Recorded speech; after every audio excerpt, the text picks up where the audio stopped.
Shalom. Shalom Akim. All praise to Yahweh Shem Yahushai. Coming at y'all with another video through the spirit and power of Yahweh Shem Mashiach Yahushai. The title of this article, and it reads, Wrong Man Taken Off Life Support in Illinois. It's saying, a Chicago man died after wrongfully being taken off life support on May 13th. A hospital social worker called the sister of Alfonso Bennett and told them he was in ICU. Once they arrived at the hospital, they couldn't identify him. They had him on a ventilator, and they had a tube in his mouth, said Sister Rosie Brooks. Now, this could go back to the curses because, according to the Bible, you know, if you Israelites don't seek the Most High, then the Most High can actually take you out. Or it can just be, you know what I'm saying, Esau having a hatred for, you know what I'm saying, the Israelites. Because his brother is an Israelite. His name is Alfonso Bennett. Let me get this scripture. This is the book of Amos, chapter 5, verse 4. And it reads, Thus saith the Lord Yahweh unto the house of Israel, Seek ye me, and ye shall live. So that's life insurance, you know what I'm saying? So we're going to play it. June 9th is National Get Outdoors Day, a day meant for picnics, Salakia. and good old vitamin Got D. these silly commercials, man. But AARP in St. Louis thinks today should be your day. So connect with us at sporting events and free movie screenings. And get resources to help protect yourself from fraud. We're here in our community helping you make the most of it.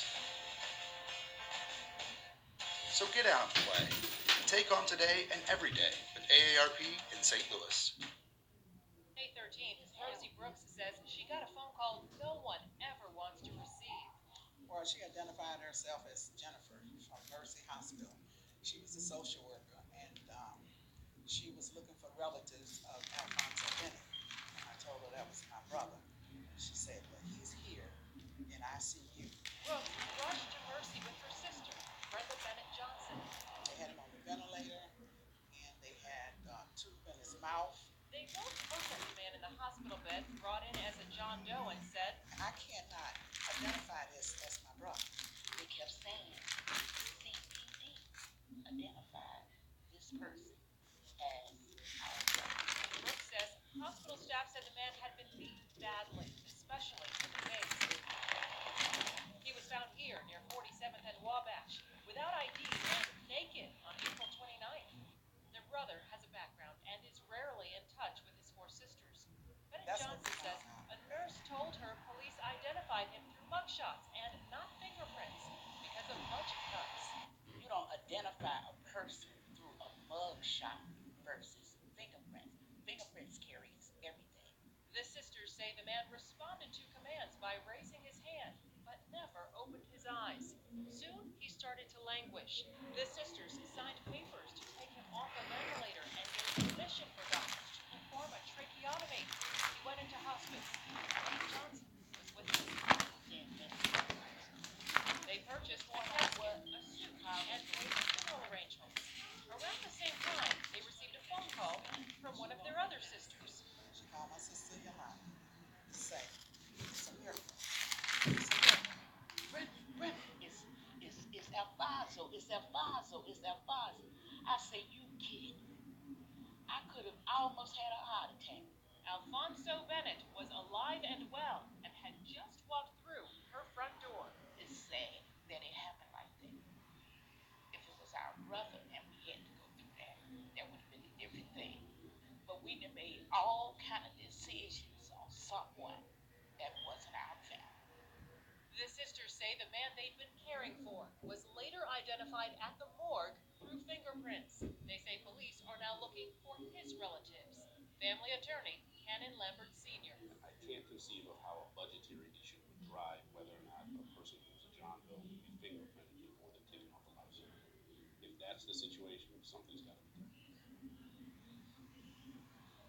done. Okay, so this man was not Alfonso. This was another man that was taken off of life support. You know? So it stems back to the curses, man. You know? And let me get this. This is the book of Deuteronomy, chapter 28, verse 15. But it shall come to pass, if thou wilt not hearken unto the voice of the Lord Yahweh, thy power, to observe to do all his commandments and his statutes, which I command thee this day, that all these curses shall come upon thee and overtake thee. You know? So it's a curse, man. Everything that we going through as a people. Jake don't want to come back to the Most High, rather he old or young. You know, it goes back to the curses, man. It reads, wrong man taken off life support in Illinois. So they took the wrong person off of life support, you know.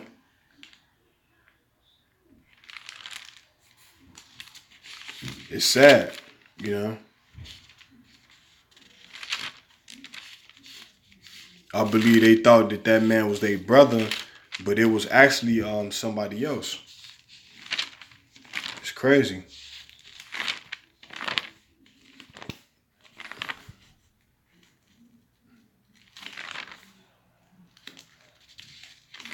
Because rather we say that, you know, saying it was wrongfully done, you know, it still was the judgment of the Most High, because that particular person, the Most High found, you know, saying he probably found fault in that person.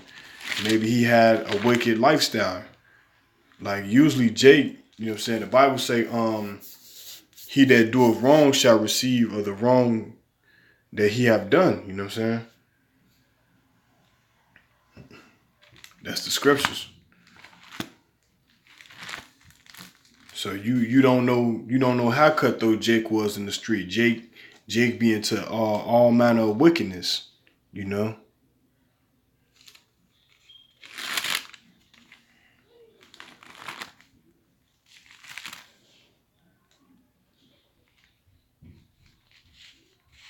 Let me read this. It say hospital staff told his relatives he had been beaten badly, especially in the face.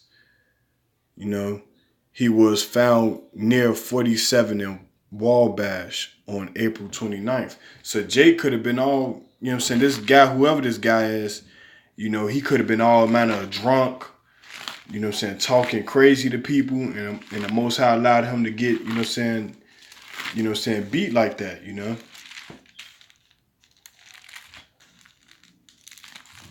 Because Jake ain't keeping the commandments. Jake is not keeping the commandments of the Most High, Yahweh Shem Yahushua. And that's what we doing, man, because we not getting on our brothers just to get on them. We trying to correct them. This is the book of Proverbs, chapter 31, verse 9. It say, open thy mouth, judge righteously, and plead the cause of the poor and needy. And our people are the ones that's poor and needy. You know what I'm saying? The ones that's being oppressed in this captivity, man. You know, whoever family member this is, they gonna grieve, man, because he was taken off of life support, man.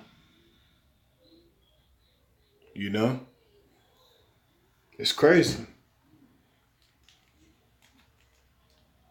Let me get this. Ecclesiastes chapter 1, verse 18. For in much wisdom is much grief, and he that increaseth knowledge increaseth sorrow.